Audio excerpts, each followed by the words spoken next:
Hola, ¿qué tal, queridos estudiantes? Bienvenidos a una clase de Ciencias Naturales. El día de hoy vamos a hablar de la nomenclatura química. Para un químico o cualquier estudiante de la química es importante conocer la fórmula y el nombre de los compuestos químicos, ya que esto le permite diferenciar las diversas funciones y conocer el lenguaje universal de la química. Nosotros ya conocíamos la tabla periódica, que es ese esquema donde se encuentran organizados y distribuidos todos los elementos que se encuentran en la naturaleza de acuerdo a ciertas características que comparten con los demás. La nomenclatura química constituye ese lenguaje que todo científico, todo químico utiliza para poder organizar y distribuir todas las mezclas de estos elementos que se encuentran en la naturaleza. Si colocáramos una tabla donde se encuentran todas las combinaciones de los elementos, no nos alcanzaría el espacio. Por esa razón, es más fácil aprendernos las reglas para nombrar compuestos e identificarlos así que colocar un esquema donde se encuentren todos los compuestos y memorizarlos. Sería sumamente difícil. Antes de ir de lleno a lo que es la nomenclatura química, vamos a hablar de los estados de oxidación y de lo que son las valencias. En un compuesto iónico binario, es decir, un compuesto que tenga un enlace donde hay una transferencia de electrones entre dos elementos, indica la carga relativa que adoptan cada uno de los iones. Esta carga positiva o negativa nos dará a conocer el número de electrones perdidos o ganados por cada átomo de elemento. En un compuesto covalente representa la carga relativa aparente que adopta cada átomo de un elemento cuando se rompen hipotéticamente todos los enlaces. El átomo de mayor electronegatividad ganará electrones y el de menor electronegatividad perderá electrones. ¿Cómo podemos entender mejor esto? Pues, vamos a hacer un breve repaso. Se llama valencia química, esa capacidad de combinación de un elemento químico determinado con respecto a otros elementos cuando forman entre sí distintos compuestos. Aquí tenemos las valencias en una tabla que eran las que les explicaba colocándole la imagen de la tabla periódica, la valencia de litio, sodio, todos tienen uno, la columna 2A tiene 2, la columna 3A tiene 3, y así pueden ir variando también. Por ejemplo, en el caso de los metales de transición, que ya es un poco más complejo, pueden tener hasta dos valencias, dos, tres valencias, en el caso del cobre, el mercurio, el oro, el talio, el níquel, el cobalto y el hierro, que tienen ahí variaciones en sus números de valencia. Bueno, hablemos entonces de los tipos de nomenclatura. Existen tres tipos para nombrar los compuestos inorgánicos. La IUPAC, que es el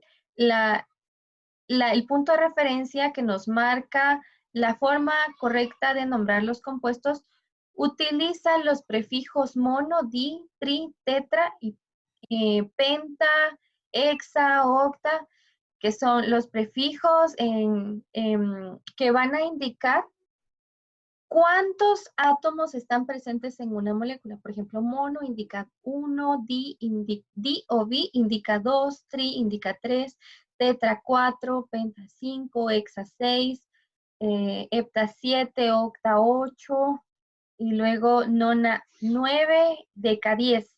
Generalmente esos son los que se utilizan. La nomenclatura Stock hace uso de números romanos para indicar el estado de oxidación del metal que se pone al final del nombre. Lo vamos a entender un poco mejor cuando veamos los ejemplos, mientras que la nomenclatura común o tradicional hace uso de prefijos hipo y per y determinaciones oso e ico cuando se nombran sales que se cambian las terminaciones ito por ato, pero esto lo vamos a ver en otra sesión. Ahorita nos vamos a centrar únicamente en los compuestos oso e ico.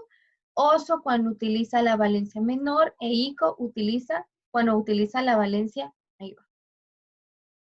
Bueno, entonces veamos los números de valencia de los elementos no metálicos, como es el caso del flúor, utiliza la valencia -1, el cloro, el bromo, el yodo, las valencias 3, 5 y 7. El oxígeno utiliza la valencia -2. Estos números, hago la salvedad, la aclaración de que los podemos encontrar en la tabla periódica, se encuentran generalmente en el recuadro de donde está el elemento, en uno de los apartados superior derecho, ahí donde tenga más, menos, 1, esos son los números de valencias que vamos a utilizar, que van a indicar la proporción en la cual se combinan los elementos. Bueno, tenemos entonces los prefijos, oso, para indicar las valencias menores, ico, para indicar la valencia mayor.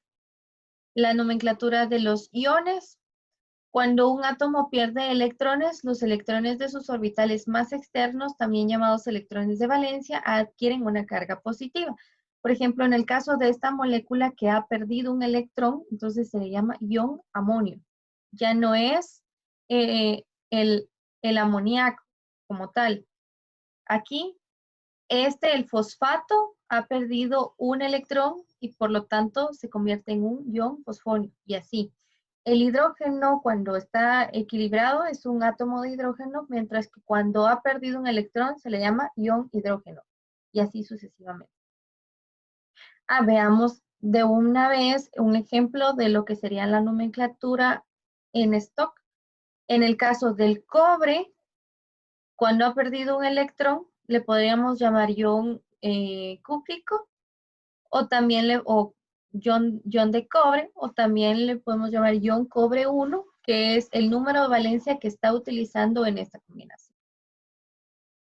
Bien, principales funciones químicas de los compuestos. Entonces tenemos las funciones oxigenadas, los compuestos binarios. La regla para esto es que va a utilizar un metal más el oxígeno y esto va a dar lugar a un óxido básico. Esto no lo tomemos en cuenta por el momento. Centrémonos únicamente en esta parte. Cada vez que yo tenga un metal y lo combine con el oxígeno, me va a dar como resultado un óxido básico, mientras que cuando combine un elemento no metálico más el oxígeno, me va a dar como consecuencia un óxido ácido o un anhidrido. Los óxidos entonces son compuestos binarios formados por la combinación de un elemento y oxígeno. Hay dos clases que son los óxidos básicos, ya lo habíamos dicho, metal más el oxígeno. La regla general es esta, ¿sí? ¿Por qué 2? Porque el oxígeno está utilizando la valencia -2. Siempre hacemos el cruce de números de valencia y por esa razón generalmente va a ir acá un número 2, no en todos los casos porque se tiende a simplificar en algunas ocasiones. ¿Sí? Bueno, si tengo el sodio con el oxígeno, ¿qué va a suceder? El oxígeno trabaja con la valencia -2. El sodio va a trabajar con la valencia +1. Por esa razón, lo que va a pasar es que estos números se van a cruzar ya sin carga, sin signo.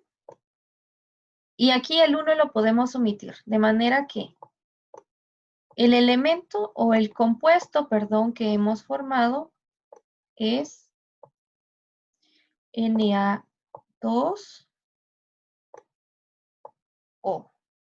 ¿Y cómo vamos a nombrar esto?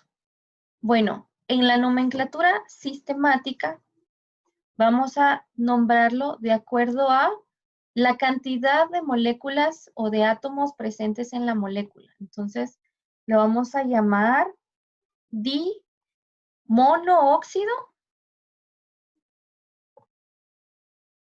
Lo vamos a llamar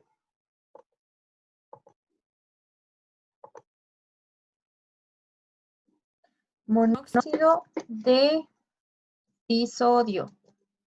También lo podemos llamar, omitir el mono y solo colocarle óxido de disodio.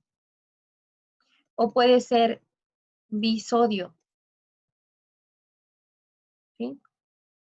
Ahora, en la nomenclatura stock lo vamos a llamar óxido como el nombre genérico y el nombre específico va a ser de sodio. ¿Y cuál es el número de valencia que está utilizando acá el sodio? ¿Sí? No nos confundamos, no es este número de abajo, sino es el número de acá arriba. Óxido de sodio 1. En el caso de la nomenclatura tradicional, vamos a utilizar los prefijos ico, ico y los ioso para nombrar los compuestos. Entonces sería óxido como el nombre genérico. Sódico, ¿por qué sódico? Porque el sodio, perdón, solamente tiene un número de valencia, uno solo. Entonces, no hay necesidad de,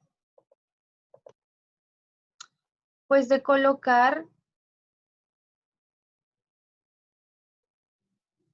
no hay necesidad de colocar ahí la valencia menor porque solamente tiene una valencia. Entonces, cuando nos encontramos frente a este tipo de compuestos que solamente poseen una valencia, podemos colocarle automáticamente el término ico al final.